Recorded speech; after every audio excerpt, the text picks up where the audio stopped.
एक बार एक जवान लड़का गौतम बुद्ध के पास आता है और कहता है, बुद्ध, मेरे मन में इतने अश्लील विचार क्यों आते हैं? मेरे मन में अक्सर काम वासना के विचार चलते रहते हैं, जिनके बारे में सोच सोच कर मैं अपना बहुत सा समय और ऊर्जा बर्बाद कर देता हूँ, जिनकी वजह से मैं शांत नहीं रह पाता और हमेशा ही विपरीत लिंग के प्रति आकर्षण महसूस करता हूँ। बुद्ध ने मुस्कुराते हुए कहा, क्या तुम्हें पता है कि काम वासना होती क्या है?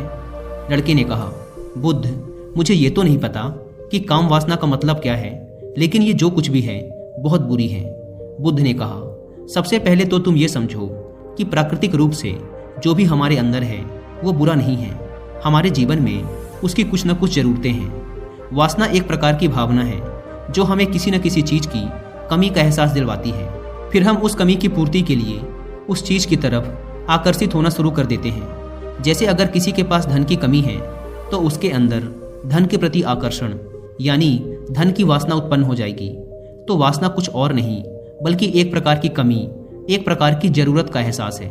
और जब ये जरूरत शारीरिक हो तो हम इसे काम वासना कह देते हैं। लड़के ने कहा, बुद्ध, ये तो समझ में आ गया कि काम वासना का मतलब क्या है, लेकिन ये हमारे अंदर आती कहाँ से है? ये उत्पन्न कैसे होती है? बुद्ध ने कहा, काम वासना कहीं से आती नहीं बल्कि ये प्राकृतिक रूप से हमारे अंदर ही मौजूद है और इसका होना जरूरी भी है, क्योंकि यही मानव जाति के विस्तार का आधार है। लड़के ने कहा, बुद्ध, जब काम वासना प्राकृतिक रूप से हमारे अंदर मौजूद है तब फिर लोग काम वासना को गलत क्यों बोलते हैं? बुद्ध ने कहा, यह एक बहुत बड़ी समस्या है कि लोगों ने काम वासना को गलत नजरिए से देखना शुरू कर दिया है, इसे दबाने की कोशिश करना शुरू कर दिया है। काम वासना का होना गलत नहीं है बल्कि काम वासना का बेलगाम होना गलत है। केवल उसी के बारे में हमेशा सोचना, केवल उसी के लिए जीना, केवल उसी को अपने जीवन का लक्ष्य बना लेना गलत है। बुद्ध ने उस लड़के से पूछा, तुम्हें क्या लगता है, क्या जानवरों में भी काम वासना होती है? लड़के ने कहा, हाँ बुद्ध, जरूर होती है, क्योंकि आखिर जानवरों को भी तो अपनी पीढ़ी आगे बढ़ानी है। बुद्ध ने कहा, फिर हम जानवरों की काम वासना को गलत क्यों नहीं कहते? लड़के ने कहा, पता नहीं बुद्ध, आप ही बताएं। बुद्ध ने कहा, क्योंकि जानवर अपनी काम वासना का उपयोग सिर्फ संतति उत्पन्न करने के लिए करते हैं, उससे खुशी प्राप्त करने के लिए नहीं और ना ही सुख भोगने के इरादे से। क्योंकि जानवरों को प्रकृति ने इतनी सोचने समझने की क्षमता नहीं दी कि वो अपनी काम वासना को अपने क्षणिक सुख का आधार बना सके, जबकि हम इंसान अपनी सोचने समझने की क्षमता का उपयोग करके प्रकृति में पाई जाने वाली हर चीज का अपने सुख और आनंद के लिए उपयोग करने का प्रयास करते हैं। हम इंसानों ने काम वासना के साथ भी यही किया है, इसे अपने आनंद और भोग का आधार बना लिया है। जिस भावना को प्रकृति ने मानव जाति का अस्तित्व बनाए रखने के लिए हमारे अंदर डाला था, उसे हमने जीवन का सर्वोपरि लक्ष्य बना रखा है और इंसानी काम वासना का ये बेलगाम होना ही उसके गलत होने का कारण है। लड़के ने कहा, बुद्ध, लेकिन ये काम वासना हावी होती क्यों है? इसके बेलगाम होने का कारण क्या है? बुद्ध ने कहा, काम वासना के बेलगाम होने के 4 बड़े कारण हैं, जिसमें से पहला कारण है जीवन में किसी बड़े उद्देश्य का ना होना। बुद्ध ने उस लड़के से पूछा, क्या जब तुम किसी काम में व्यस्त होते हो तब भी तुम्हारे दिमाग में अश्लील विचार आते हैं? लड़के ने कहा, नहीं बुद्ध, जब मैं व्यस्त होता हूँ तो मेरे दिमाग में अश्लील विचार नहीं आते। बुद्ध ने कहा, हमारा दिमाग एक बार में सिर्फ एक चीज के बारे में ही सोच सकता है, इसलिए जब हमारे दिमाग में कोई दूसरे विचार चल रहे होंगे तो अश्लील विचार आ ही नहीं सकते। अगर हमारे जीवन में कोई बड़ा और स्पष्ट लक्ष्य है और अगर हम उस लक्ष्य के प्रति पूरी तरीके से समर्पित हैं तो हमारे पास कभी इतना समय ही नहीं होगा कि ये फालतू विचार हमारे मन में घर कर सकें। और अगर ऐसे विचार उठते भी हैं तो हमारे मजबूत लक्ष्य के विचार इन्हें आसानी से हमारे मन से विस्थापित कर देंगे।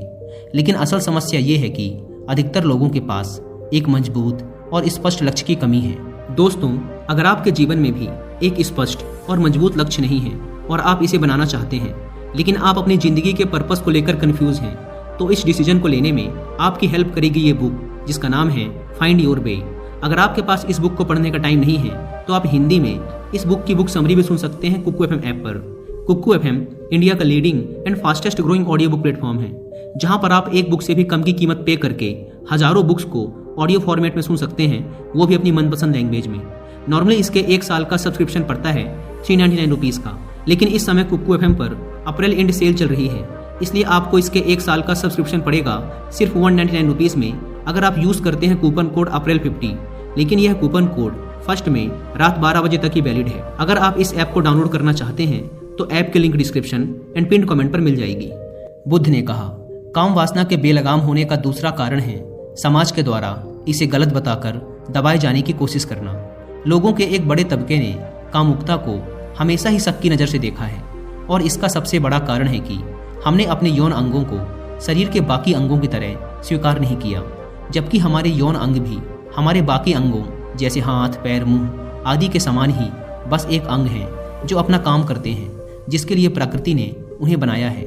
लेकिन हमने इन प्रजनन अंगों को कुछ ज़्यादा ही रहस्यमय बना दिया है और जब कोई चीज़ रहस्यमय बन जाती है तो उसके प्रति लोगों की एक अलग ही रुचि जागृत हो जाती है, जिसकी वजह से लोग जाने अनजाने में काम वासना के प्रति आकर्षण महसूस करते हैं। बुद्ध ने आगे कहा, जब किसी विचार को दबाने का, उसका दमन करने का प्रयास किया जाता है तब वह विचार और मजबूती के साथ उभर कर आता है और यही काम वासना के विचारों के साथ भी किया जा रहा है। बुद्ध ने कहा, अगर मैं तुमसे कहूँ कि आम के बारे में मत सोचना तो तुम्हारे मन में पहला चित्र किस चीज़ का आया? लड़के ने कहा, बुद्ध, मेरे मन में पहला चित्र आम का ही आया।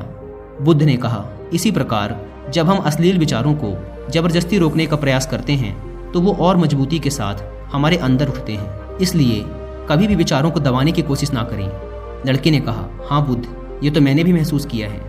बुद्ध ने कहा, इंसानों में कामुकता के हावी होने का तीसरा कारण है हमारा अपने विचारों के प्रति जागरूक ना होना। हमारे मन में कैसे विचार चल रहे हैं हम इस पर कभी ध्यान ही नहीं देते।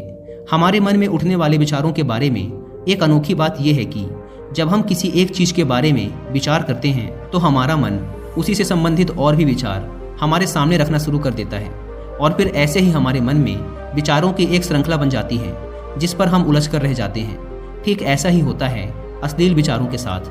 हमने एक बार किसी को देखकर अपने मन में एक अश्लील विचार पैदा किया, फिर हमारा मन अपने आप ही इन विचारों की श्रृंखला बना देता है जिनके बारे में सोच सोच कर हम अपनी बहुत सी ऊर्जा और समय बर्बाद कर देते हैं। इसलिए पूरी जागरूकता के साथ अपने अंदर उठने वाले विचारों पर ध्यान देना जरूरी है।